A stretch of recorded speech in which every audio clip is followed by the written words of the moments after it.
Hello and welcome to the second of these new series of vlogs on my channel, and this is the second theme park of the weekend, and this is Thorpe Park, one of the largest theme parks in the UK, and of course is the main centre of thrills. There are plenty of intense coasters to get on, of course a couple of dark rides, and many different flat rides. There's a real variety at this park, and it's fantastic to be here for the first time visit and to check out many brand new rides. And heading straight into Thorpe Park, and heading right to the back of the park to check out one of the thrill coasters, starting off the morning with some big thrills. And this is Nemesis Inferno, the B&M inverted beast located at Thorpe Park. Now, of course, it's a really good coaster, is one of the main coasters, and provides quite an intense experience. So the theming is also really good as well. There's the volcano, the station area, and there's some mist that comes out of it as well. As the volcano erupts, there's some mist, and also there's a tunnel in which the ride goes through at the start of the ride, and there's some mist in there. It's a really good coaster. So starting off the layout, instead of just heading straight into the lift hill, it actually goes down a right bank drop, which I wasn't expecting it to be that intense, but it's quite a steep drop, into a tunnel, and then it banks round, heading through the tunnel, and then coming out of the tunnel, banking into the lift hill. And what makes this quite different is that the top of the lift hill, it's very high up, so you really get the height on this as you're looking down over the rest of the park, and then of course going down the left bank drop, very steep drop, and hitting quite a bit of force at the bottom as you head into the first inversion, which is of course the loop, and then straight after that into the 0G roll, banking round into a corkscrew, and then banking round into the second corkscrew, because of course it is an interlocking corkscrew, so there's two back to back with a bank turn in between, and then coming out of that into a helix, a downwards helix, and then coming up back into the brake run, banking round an upwards helix, and into the station. It's a very good ride. It's very smooth as well. Rides really well. And of course you've got the theming with the volcano, and getting quite a bit of force on the bottom of the drop going up into the loop, and also on that helix. With this being in the jungle themed area, it's really nicely landscaped as well, which really makes it, because you are going through the jungle, and I think it's a fantastic coaster, with the height at the drop, and obviously the four inversions with the loop, the 0G roll, and the two corkscrews, the interlocking corkscrews. And it provides a good experience, I think, with some quite intense elements. It was a fantastic ride to start this day as well. Really good to get straight on there, having to queue for half an hour, which isn't really that bad at the start of the morning. and was certainly worth it for what a fantastic coaster this actually is. And then finally for Nemesis Inferno, this is my first on-ride photo of the day. And then heading on to the second ride straight after Nemesis Inferno, only being right opposite. This is of course Rumba Rapids, the Rapids of course, and it's pretty good rapids actually. It's not the most themed, but the actual rapids experience is really good fun. So the station and also the queue building is really just a sort of wooden building. Of course you've got the entrance just to the right of the wooden building, but it really is just a sort of wooden looking building. It's got a bit of colour on, there's a bit of green on there, because of course you've got the railings around the top of the walls, and on the queue line are painted green, which does add a little bit of colour to it. But for the most part, all of the buildings around the ride in the queue and the station are just these simple wooden buildings. But the actual rapids is really good fun. So there's quite a few like turns on it, quite sharp turns. But I was quite impressed because as much as the theming's quite minimal, apart from like the wooden buildings, and there's also a tunnel later on in the ride as well. It's a really good fun rapids. Some of the waves, first of all, can get you quite wet depending on where you sat. It's more than just a light sprinkle on this rapids. You can get some good splashes on there. And also, what really did surprise me and I wasn't expecting, there's a tunnel. And the tunnel again is just a sort of simple wooden structure. But inside there, around one of the corners, they've actually still got like huge waterfall on this rapids, which doesn't exactly get you wet, but you just get a little bit of a light sprinkle off that. It's really about the big sort of waves on this. That's what really impressed me about it. I really like this. It's again with the minimal theming, but it's quite nicely landscaped around because it is in the jungle themed area. So there's quite a bit of trees and bushes and plant life in there as you're going around that you get to see, because it is quite tucked away in the sort of corner of the park. So there's a reservoir that you can see in the queue, a huge body of water which is really nice as well. And it really just makes it because it's sort of in the back of the park, so you get you get to go through all the landscaping. Of course, views of some of the rides as well, nearer to the end of the ride. But it's more about the landscaping and getting quite wet on there as well, depending on your look. And that waterfall did really impress me. And overall, minimal theming, but the actual rapids experience itself is fantastic and is probably one of the best in the UK. Really enjoyed this, and I wasn't expecting it as well, which really made it to get more than just a light sprinkle, and also to see that waterfall was really good as well. And what a fantastic water ride this is to start off the day with. And then heading into another themed area to go on the next attraction, and this is Detonator Bombs Away in Angry Birds Land. What a ride this is. The Angry Birds IP, you wouldn't expect a thrill ride, and I certainly wasn't. There is a little bit of theming just outside Detonator.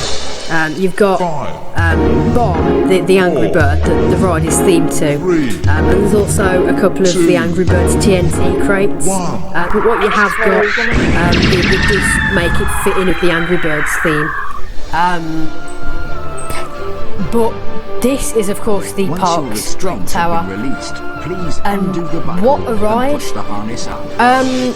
Please take all your belongings with you. Incredible experience, this. And I was just so impressed by it, really.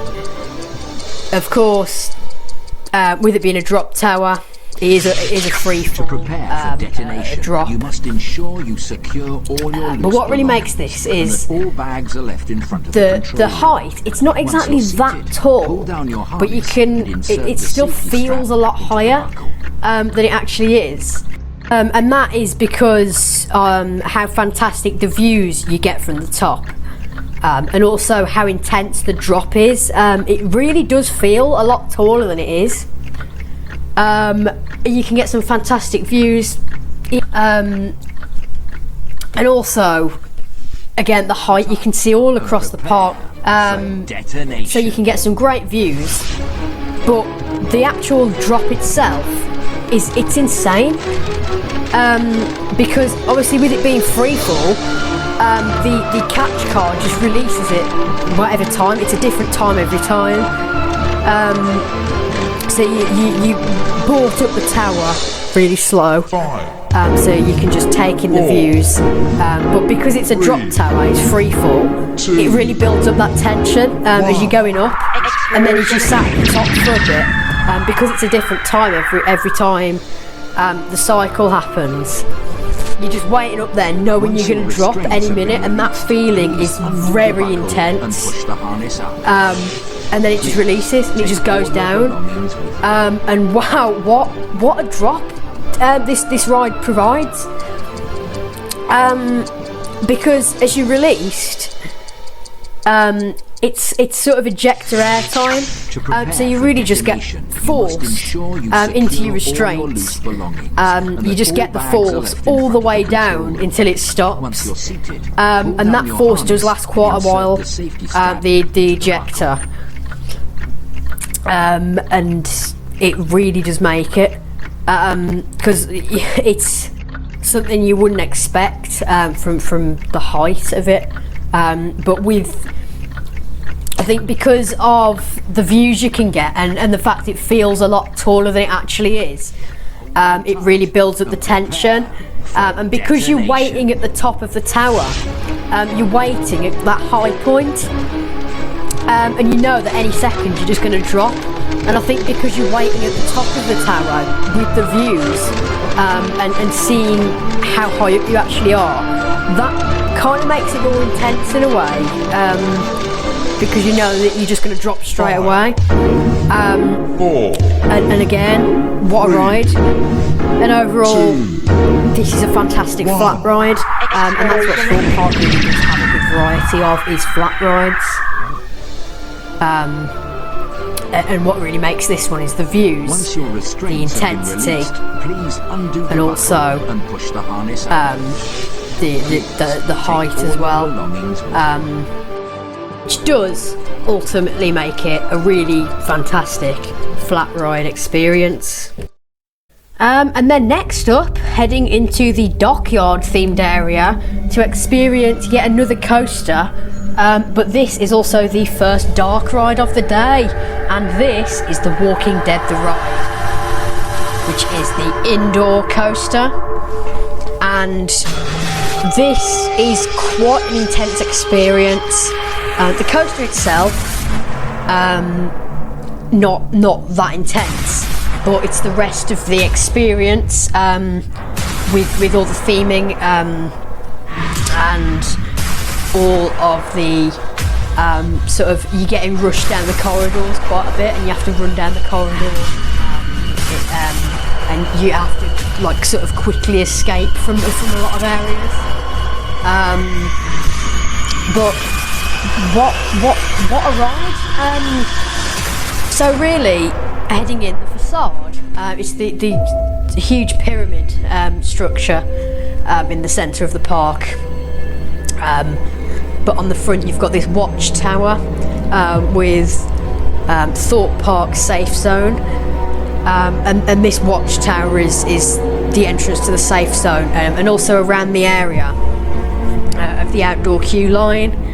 there's these sort of rusty looking corrugated fences with all like barbed wire on top.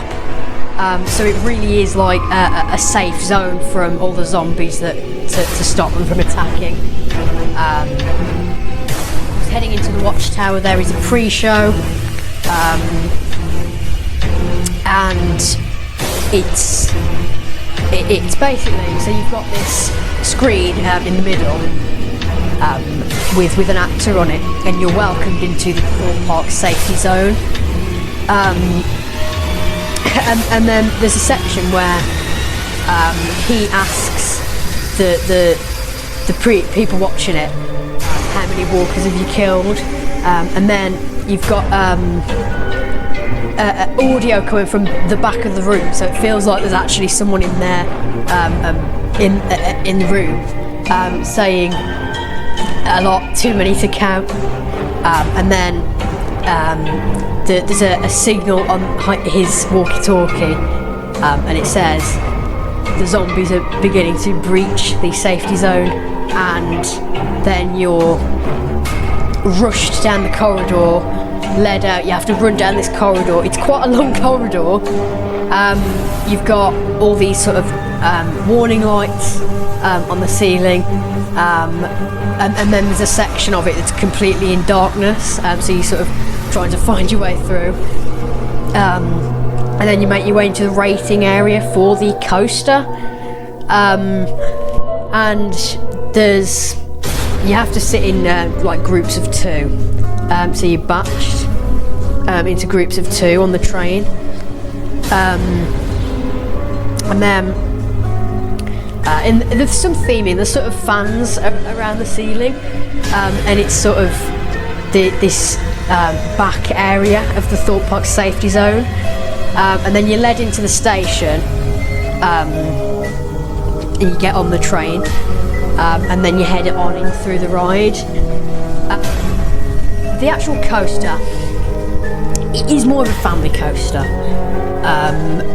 consisting of the lift hill, and then there's a first drop which is banked to the left, but there's just a lot of helixes on the coaster,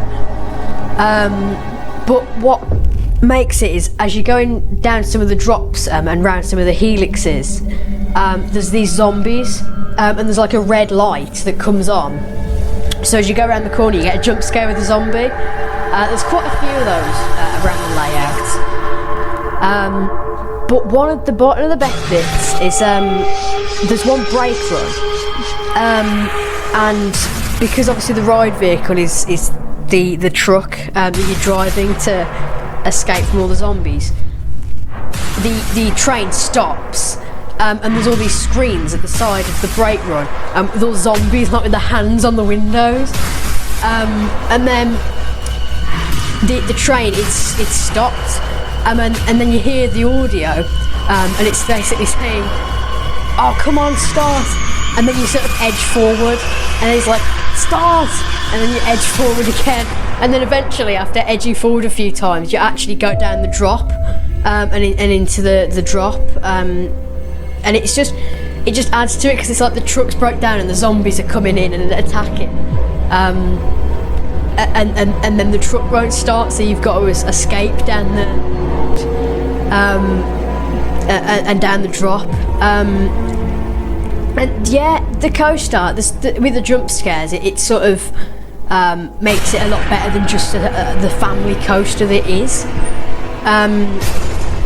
And then on the exit, there's a little bit of a sort of scare maze, so there's just more long corridors pretty much, where you've got strobe lighting, and the same sort of warning lights and all the sort of rusty corrugated walls that have been set up for the safe zone to stop the zombies from coming in. But before that, when you actually exit the ride, there's a truck, and it's like crashed through the wall, and all the horns going off and all the lights are flashing. Again, so it's like the truck has crashed, and then you come out of the ride. A pretty good coaster experience. I really liked it. Again, the actual layout's not that intense, but with the zombies and the jump scares and that section where it stops and all the zombies attacking it, it built up some tension. And as well with these sort of scare mazes and the corridors, and also adding that pre-show to build up a bit more of the storyline. It's a really good experience. I really enjoyed it. And then finally for The Walking Dead The Ride, here is my on-ride photo from this indoor roller coaster. And then heading over to the Lost City to experience the next attraction. And this is another flat ride, and this is Quantum, the park's flying carpet. And this is more of a family ride, but still provides some good airtime. The theming is pretty good on this.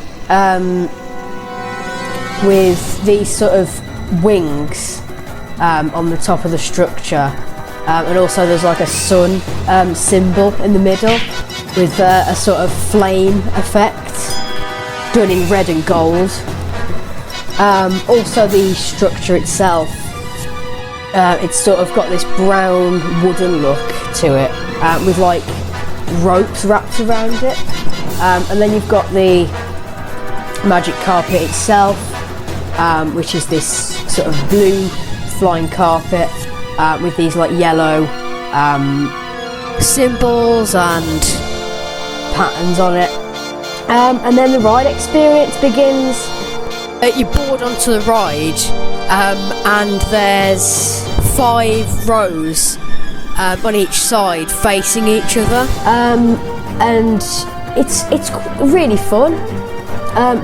Packing in some good airtime, and also when it swings over, you sort of get pulled back, and then when it swings under, you get pushed forward. But it does also spin both ways. So when it swings under, you get pulled back, and then when it swings over, you get pushed forward. But it just makes it more fun because you get to experience it both ways depending on what side you're on, and getting some good airtime either way. And that is something I wasn't really expecting. I wasn't expecting to be that much airtime and force, but there really is. And obviously as you swing under, you always get some good force getting pushed into your seat. And then coming over the top, you get some good air time, some floater air time. And overall, I really enjoyed it. It's another fantastic flat ride with some pretty good theming, and also a fantastic airtime filled ride experience as well. And then we headed back into the dockyard to experience yet another attraction, a dark ride. And this is Derren Brown's Ghost Train. A very sort of VR based dark ride. A very unique experience. But obviously it does include the VR, and there's a couple of live actor shows in it, and of course this segment will contain spoilers, certainly. So if you don't want to know what happens, if you're going to the park, or if you just don't want to know, skip to the description. Anyway, Derren Brown's Ghost Train.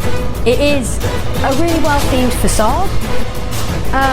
Of course you've got the sort of old school looking station, the train station, the Thorpe Junction, rail depot, and it's an abandoned train station with the sort of boarded up windows on there, and you've also got all the signage is done like an old train station. And it's obviously that the sort of look of the facade is the old school train station, and you've also got the workshop, which is where the pre-show takes place. So heading in, we had booked a time ticket because you do have to book a time ticket. There is a QR code just outside the entrance that you scan to get your time ticket for this. And then actually starting the experience. There's a pre-show at the start. It's done, so you've got Derren Brown, and it's done with like the Pepper's Ghost effect. So it's sort of a hologram, as if Derren Brown's actually in the room. And he basically goes through, welcome to my ghost train, and it sort of plays with your mind and your fear, and he goes on to say why we enjoy fear and the thrill of fear, and this is what this experience is all about playing with your mind and fear, and heading through and up to the main room. And this is quite an impressive room. You don't really spend that long in there, but of course it is the main train carriage, the huge train carriage set piece, the old looking train carriage, and it looks to be suspended just by chains in this huge warehouse room. And then you board onto the train. Instead of like the exterior where it looks like an old school train carriage, the interior is like a modern London tube train, and that is where the VR experience begins. And the first VR segment I quite enjoyed. It's quite subtle with the scares. So there's an old man that got on the train, and with a dog, and he's also got a lantern, so because the train carriage is quite dark, and you're just alone with this old man on the train carriage, and he goes on to say, "Look into my eye, is it okay? Do you know how this happened? It was the gas that creates the demons." And there's a demon in the window of the train carriage, and then all the lights shut off, and when the light comes back on, the demon is inside the train carriage, which is the first major jump scare. And what I did like about the first VR section is that as the train is actually moving in the VR world, it's also moving in real life, the actual train, so you do feel it moving, which makes it a bit more immersive. And then at the end of the VR section, you take your VR headset off, and you exit the train, but instead of being in the same place as you were at the start, you actually get off, and the exterior of the train now looks like a tube train, and also you're in a tube station rather than that warehouse with the old train carriage in. And then you're led down a corridor, and these corridors are themed to tube tunnels, and also as you're heading down the corridors, there's an actor that's like rushing you off the train, and he's like, get off, there's gas, cover your mouth, and then you head through, and it feels like an actual evacuation off the train, so I really like that. I do like the live actor sections. And then you go into this room, there's a train just coming out of the tunnel, and then all the lights shut off, and there's a demon inside the room. So when all the lights shut off, this demon comes around the room, and as the light comes on, the demon's right there. That is a really good scare, and I do like the live actor sections, because that demon was right in my face at one point as the jump scare. Very close up with the scares, which is what I noticed as well, which I really liked. It just adds an extra level to it. But then once the demons got out, you rush back onto the train carriage, onto the tube, and into the second of the VR sections. This VR section, it's not as subtle as the first one, because you have got, you get on the train, and when you put your VR headset on, you can actually see other people on the train, so you're not alone this time. But then the demons attack, and gradually all of the people start getting lifted out of the train carriage by this demon. And then eventually it's your turn. The floor of the train falls in. And as this happens, the actual train carriage itself vibrates, just to make it feel a bit more immersive,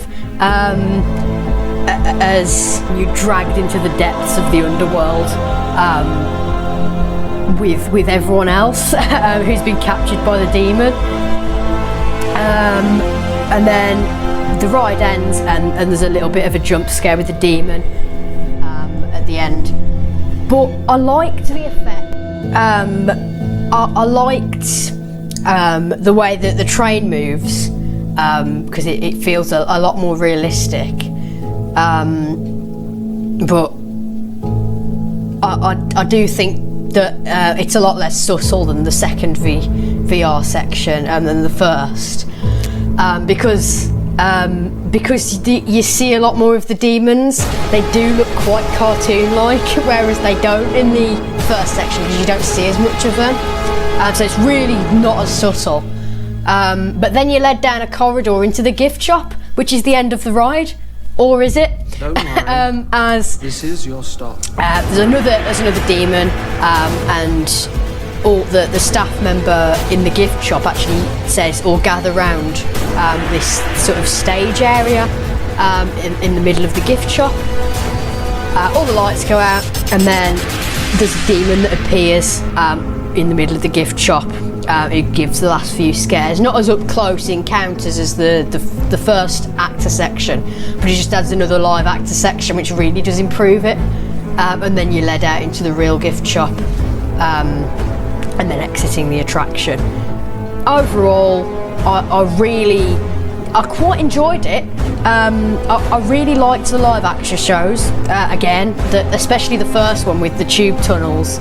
I love the demon. The demon is so close in that, right in your face.